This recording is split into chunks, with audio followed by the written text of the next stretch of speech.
Well guys, I got a bit of a, I don't know, project video. Just a small project, nothing extreme or, extravagant or nothing. As you see before us here, we have a hole in the wall. Of course, that's from the wonderful doorknob, as well as another hole in the wall from, I don't know, I'm going to say like a shoulder or something. When we first moved into this house 6 years ago, there actually was a crack in that spot. So yeah, someone had fallen against it and, weakened it or stressed it. And of course, throughout the years, moving stuff in and out of the basement has took a toll on the walls, scratching them, scraping them, people, falling against them, stuff like that. And of course that hole has gotten bigger, Now what I'm planning on doing is actually cutting out the drywall and putting in a new patch piece, pretty much running all the way from right about in here, of course over and then down to just below that hole there, basically encompassing the whole area. And if you look over here, I don't know if the camera will pick it up, you kind of see that crack opening. That's actually where the drywall joins the next piece. And, also where the stud is, right? So if I put my piece in there, we'll say it's 24 by 36. And cut it out to fit and lay it in there. And of course she'll need a prime and all the good stuff when the time comes. But yeah, this will probably be one of my projects upcoming, like whatever it would have been there 5 years ago or so. I re-drywalled this side of the entranceway, this whole wall, replaced the door, also built this little china cabinet up at the end there in the living room wall that just overhangs the stairs a bit. And what I'm probably thinking about doing is pulling that china cabinet back out of there, because, well, I don't really have any china to put in the china cabinet or anything like that anymore, so I might as well pull her out of there and, put it back the way she was. As well as, the other day I went through and I puttied some of the nicks and scratches, so it's got its first fill on it. You kind of notice some other ones that need attention and other areas as well. And then of course on this wall here, which is one of the original walls, it needs a little more attention.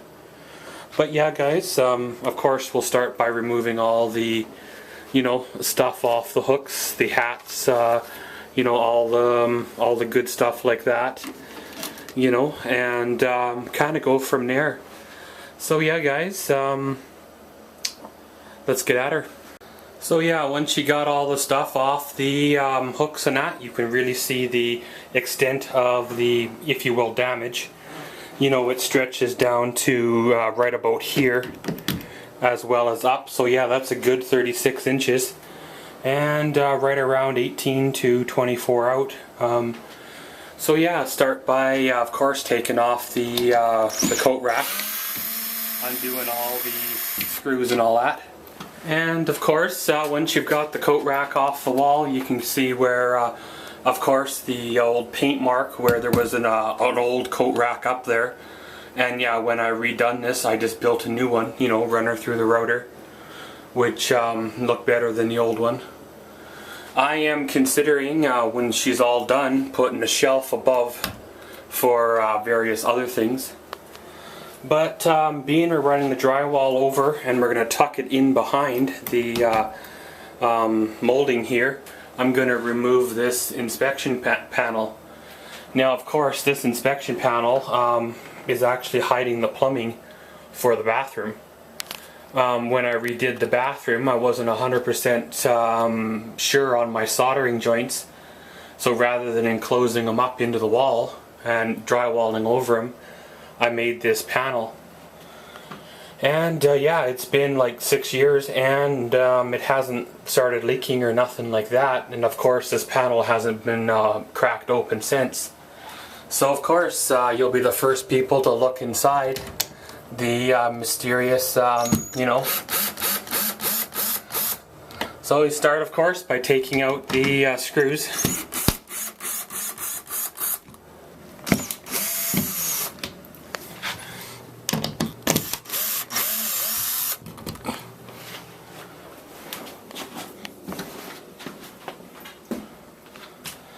So guys, here you go, ready for your look into the unknown, the sealed up hole, all that wonderful good stuff.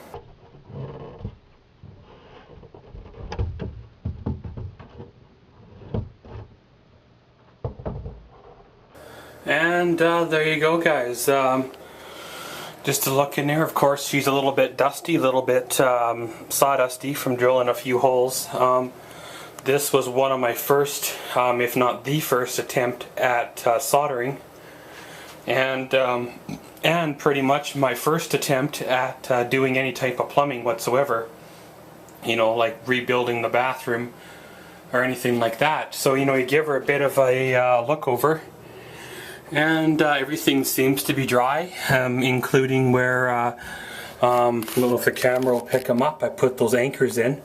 You kind of see them right there for the shower doors. I was kind of wondering if they'd leak around there, but they look okay. All my solder joints appear to be dry. There's no wet down in the sawdust or anything like that. So yeah, you know, kind of once we get over the, you know, about that, of course, you're going to want to pry or take off this molding here, which then will expose the edge of your drywall. Now I forget exactly how I assembled this, but judging from, we have a 45 up here, and like 20 nails, pin nails of course, there. And various other nails throughout the, if you will, molding. Then just a simple like butt cut down here. And there might be a nail or two on the ends to hold her together. I forget exactly. So you get your pry bar behind her and kind of give her a bit of a work. Kind of like that. And as you see a bit of a crack behind her, she's starting to lift a little. And you've got her pretty much off the wall.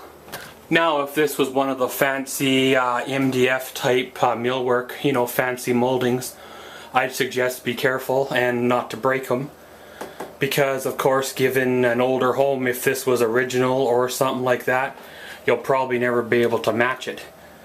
Now with these were just simple 1x4 spruce that I ran through my router just to round over the corners and you know, not make them quite as harsh. And I did give them a light sand, but not really a you know, fancy sand. And of course, same with this door. In fact, it's just plywood, kind of doubled up to make a you know, on the back here, and then another one around the edge just to make a simple frame. Again, you know, just simple. So yeah, with this one here, I'm just going to give her a bit of a wiggle. Of course, pulling the nails out and kind of pull them away. And yeah, she don't appear to be nailed at all to each other. Just like I said, 50 nails in it. So the next thing I'm going to want to do is measure over from let's say somewhere in here. In fact, not sure if that's a paint line or a seam, but we'll measure over somewhere in here, kind of over to the seam here, and then down, and then at the bottom here we'll measure over to the seam and down again.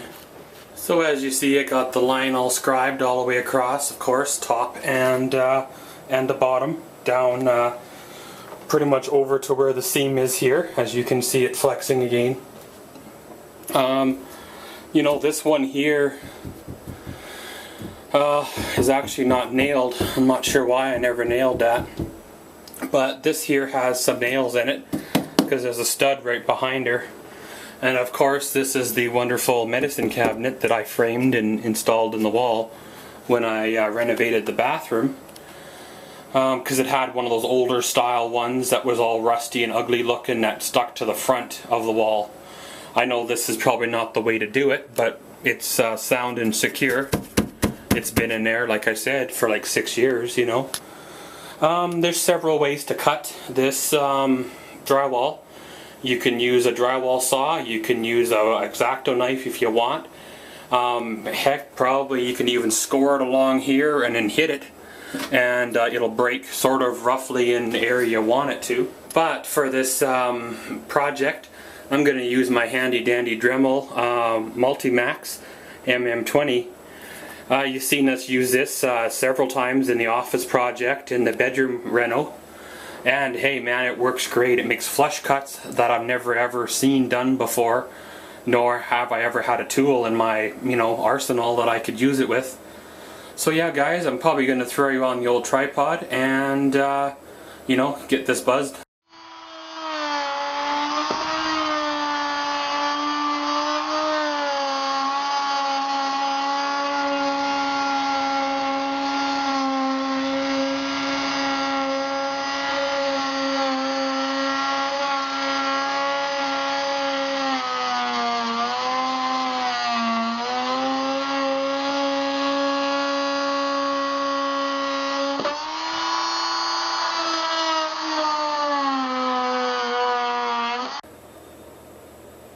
Well guys, hopefully that handheld shot worked out.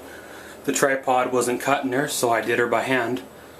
So I got my cut done all the way across the top. My cut, of course, all the way down the bottom.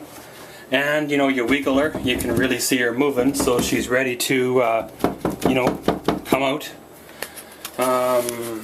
Probably the first thing I'm going to do is grab a hold of this edge and, fold it in on itself, exposing the the stud, ripping itself away. And yeah, then the second thing I'll do is give her a wiggle down here where there's still a couple of nails, and once she's loose, pretty much fold it back onto itself over at the joint. Now, one thing weird about this house here, I'm not sure if it's like any other older home, is there's actually no tape along the seams. So, which is kind of nice, because then you don't have the tearing of the tape. So, pretty much guys, when you got her all squared away here, your hole all cut, go through her, pull out all the nails. Yes, this house has nails, not the standard drywall screw, but it nails. And as well as it has, like I said, no tape or nothing like that. So, we'll get all these nails pulled and pretty much start cutting our patch piece. Well guys, there you go. I got the hole all cleaned up. I pulled the nails out of her, got her pretty much all ready for the patch panel. I took my shop vac and I vacuumed out all the dust and drywall dust and assorted goodies that was down inside. Just to, why not, eh? You got her open, right? That's pretty much her. All you gotta do now is cut the patch piece and pretty much lay her in there, screw her down, and then start filling, the crack up, right? I am probably gonna put a piece of whatever I can find, 2x4, 2x6 in here. For starters, it'll add strength, something to screw the drywall to, and second of all, it'll add a doorknob guard. If I remember right, this house already had a doorknob hole into it, and I just quickly patched it when I painted the entranceway, but now we're going to put a thing behind it, so if the doorknob does try to go through the wall, it's not going to get too far. So yeah guys, let's grab our spare drywall and give her a patch.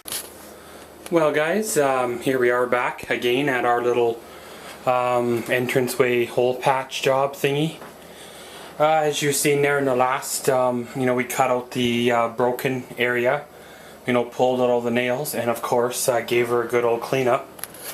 Well, what I've done is I went to my, I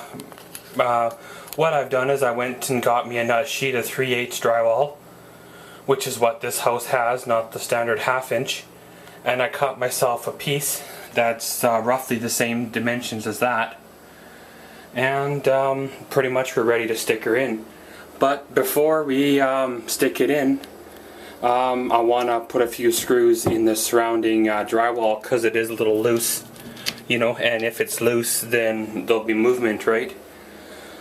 So of course, using your standard drywall screw, which is kind of a coarse thread like this, which has kind of a thread like this. It's black with a countersunk head and a Phillips bit. Now if you're an experienced professional at this, you can use a standard Phillips bit, or you can buy something like this, which is pretty much just like your Phillips screwdriver bit, but it has that collar on it, which what it does is it pulls the head of the screw away to prevent it from actually breaking the paper of the drywall. And yeah, I'll give you a tip, don't go for the cheap ones of these. There are counterfeits and knockoffs, and with the counterfeit and knockoffs you will get the lesser quality. So yeah, you just drive her on in, give her a tighten down,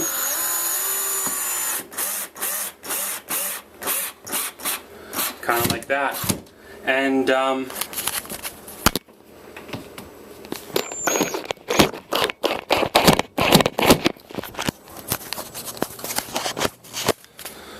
kind of like that, guys. You see how the screw is nice and just gently recessed below the surface of the drywall. Didn't puncture the paper at all, but it leaves you room to put the mud in. So what I'm going to do is put a few more screws in around, and then we'll put our panel. So guys, when you're ready to lay the patch panel in here, what I like to do is I like to put something behind it for the patch panel to rest against. I know it does have, in this case, 3 studs, but they're generally 16 inches on center most of the time.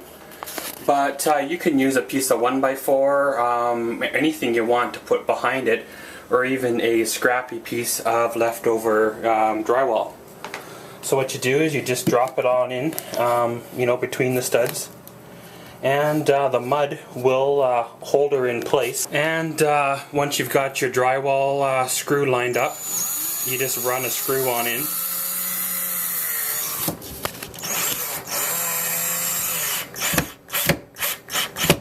And then once you've got the screw on in, pretty much you're ready to drop in the patch panel.